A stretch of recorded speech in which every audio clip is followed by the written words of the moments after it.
چمکتا ہے. بولیے سبحان اللہ. دنیا کی کتابوں میں قرآن چمکتا ہے، قرآن میں اللہ کا فرمان چمکتا ہے. آج کیا ہوتا ہے کہ قرآنوں کو طاقوں میں سجا کر رکھ دیا گیا.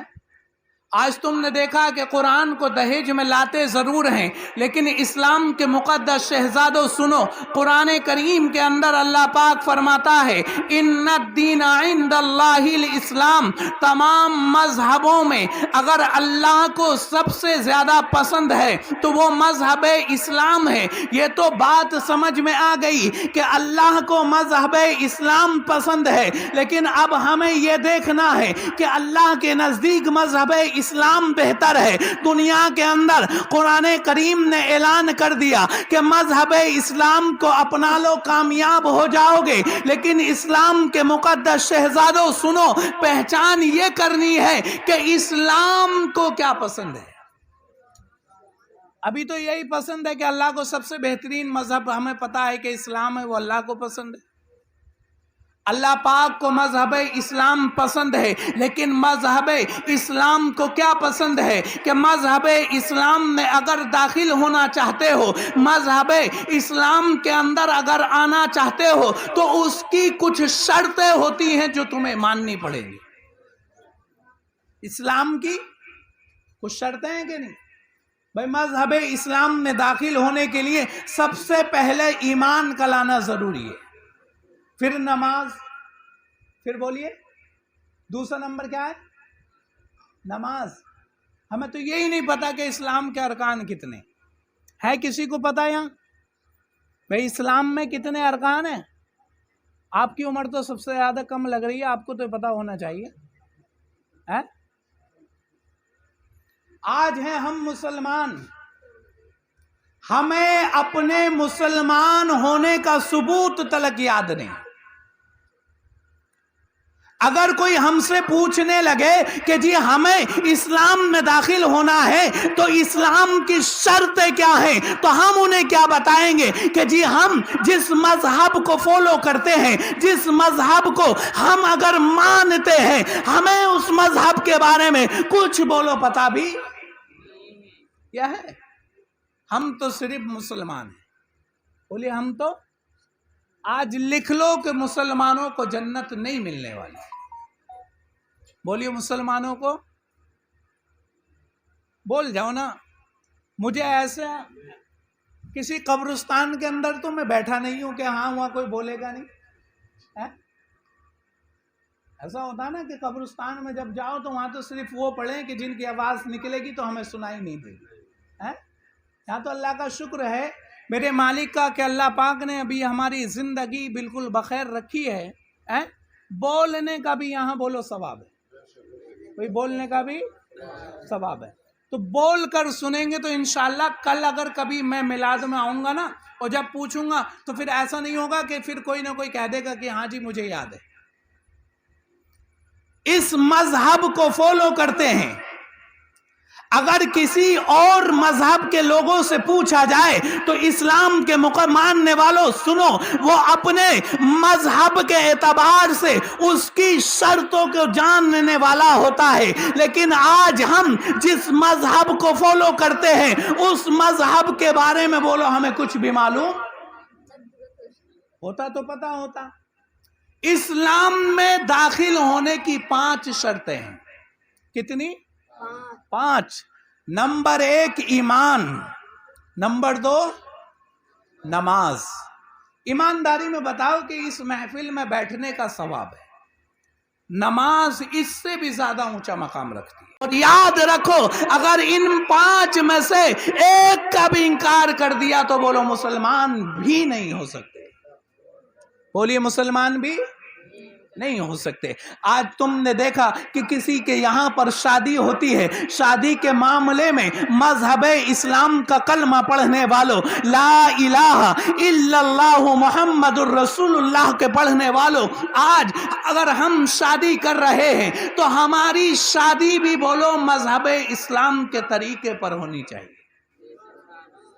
آج بولو ہماری شادیاں بھی اسلام کے طور طریقوں پر ہونی چاہیے۔ حضور پاک علیہ الصلوۃ والسلام کے زمانے میں حضرت عبداللہ اسود نبی کے غلام ہیں، حبش کے رہنے والے ہیں، اور آپ نے دنیا کے اعتبار سے دیکھا ہوگا اگر اللہ پاک نے کسی کو بیٹی کالی عطا فرما دی، اگر کسی کی بیٹی کالی ہے، اگر کسی کا بیٹا کالا ہے، کوئی دنیا میں اسے بولو پسند کرنے کے لیے تیار نہیں ہوتا ہے۔ لوگ نہ سمجھتے ہیں کہ کالے کے اندر اگر کالا کوئی انسان ہے اس کو پسند نہیں کیا جائے گا۔ آمنہ کے لال فرماتے ہیں کہ جب عبداللہ اسود نبی کی محبت میں آئے، کلمے پر اعتبار کرنے والے بنے، کلمے پر یقین کرنے والے بنے، خدا کی قسم آمنہ کے لال نے وہ مقام عطا فرما دیا، اللہ نے وہ مقام عطا فرما دیا کہ عبداللہ قیامت تک دنیا میں لوگ آئیں گے لیکن تمہارے نام کو بولو محبت سے پکاریں گے، تمہارے نام کو بولو محبت سے پکاریں گے۔ آج ہمیں دنیا میں کالا بیٹا پسند نہیں ہے، اگر کسی بیٹی کا معاملہ ہو جائے تو نکاح کرنے کے لیے کوئی کالا انسان پسند نہیں ہوتا ہے، اگر کسی بیٹے کے لیے اگر کوئی لڑکی کالی ہے وہ اس کو پسند نہیں آتی۔ خدا کی قسم سنو، عبداللہ اسود، اسود کے معنی کالے کے آتے ہیں، حبش کے رہنے والے غلام تھے، اس وقت کے دور میں غلام بکا کرتے تھے، لیکن نبی پاک علیہ الصلوۃ والسلام کی بارگاہ میں آئے، بکتے بکتے نبی کی بارگاہ میں آ گئے، مقام اور اونچا ہو گیا ہے۔ نبی پاک علیہ الصلوۃ والسلام ایک شادی میں تشریف لے گئے، اور لے جانے کے بعد میں حضرت عبداللہ ساتھ گئے، جانے کے بعد میں دیکھا کہ ایک صحابی بھائی کی شادی ہو رہی ہے۔ حضرت عبداللہ کے دل میں خیال آ گیا کہ کاش میں بھی حسن و جمال میں پیکر ہوتا، خوبصورت ہوتا، کسی خاندان قبیلے سے تعلق رکھنے والا ہوتا، میرے صحابی بھائی کی شادی ہو رہی ہے، کاش میری بھی یوں ہی بولو شادی ہو جاتی۔ یہ دل میں خیال آیا، اور جب دل میں خیال آیا آنکھوں سے آنسو جاری ہو گئے، اور اتنے میں آنکھوں سے آنسو نکلنے لگے۔ حضرت عبداللہ اپنے آپ پر رونے لگے، اپنے کالے پن پر رونے لگے، اپنی غریبی، اپنی بے بسی پر رونے لگے۔ اتنے میں نبی کی نگاہ پڑ گئی، اور یاد رکھو کہ جس پر نبی کی نگاہ پڑ جاتی ہے اس کی دنیا تو دنیا بولو آخرت تک بے مثال بن جاتی ہے۔ آج ہم نبی کی محبت میں یہاں پر بیٹھے، آج ہمارا معاملہ نبی کی محبت والا ہونا چاہیے۔ حضور پاک علیہ الصلوۃ والسلام نے دیکھا کہ عبداللہ اسود کی آنکھوں میں آنسو ہیں، حضرت نبی پاک علیہ الصلوۃ والسلام نے پوچھا، اے عبداللہ تمہیں کس چیز نے رلایا ہے، کس وجہ سے تمہاری آنکھوں میں آنسو آ گئے؟ نبی پاک علیہ الصلوۃ والسلام سے فرمایا کہ یا رسول اللہ، دل میں یہ خیال پیدا ہو گیا، میرے نبی نے فرمایا کہ عبداللہ رونے کی ضرورت نہیں ہے، اتنی سی بات کی وجہ سے آنکھیں نم کرنے کی ضرورت نہیں ہے، فلاں قبیلے کے اندر جاؤ، جانے کے بعد میں پہلے اپنے نبی کا سلام پہنچا دینا، اور اس کے بعد میں بولو نبی کا پیغام پہنچا دینا۔ اب یقین ہو گیا۔ آج ہم تو اس درجے کے مسلمان ہیں کہ نبی کی کسی بات پر بولو ہمیں یقین تلک نہیں۔ آج ہم اس درجے کے مسلمان ہیں۔ حضور پاک علیہ الصلوۃ والسلام نے فرمایا کہ جاؤ فلاں قبیلے کے اندر جاؤ، اور جانے کے بعد میں نبی کا سلام پہنچا دینا۔ اس قبیلے کے اندر پہنچے، پہنچنے کے بعد میں جب نبی کے غلام اس قبیلے میں پہنچے، اس قبیلے کے لوگوں نے یہ تو نہیں دیکھا تھا یہ کس خاندان سے تعلق رکھنے والا ہے، امیر ہے یا غریب ہے یا فقیر ہے، یہ کالا ہے یا گورا ہے، بلکہ وہاں کے لوگوں نے اپنے نبی کی محبت کا اعلان کیا تھا، اور یہ دنیا والوں کو بتایا تھا کہ جو نبی کا غلام آئے اس کے کالے یا گورے پن پہ مت جانا، امیری یا غریبی پہ مت جانا، بلکہ اس کی خدمت اس لیے کرنا کہ یہ کسی دنیا دار کا نہیں بلکہ رسول پاک کے در کا غلام ہے، کسی دنیا دار کا غلام نہیں۔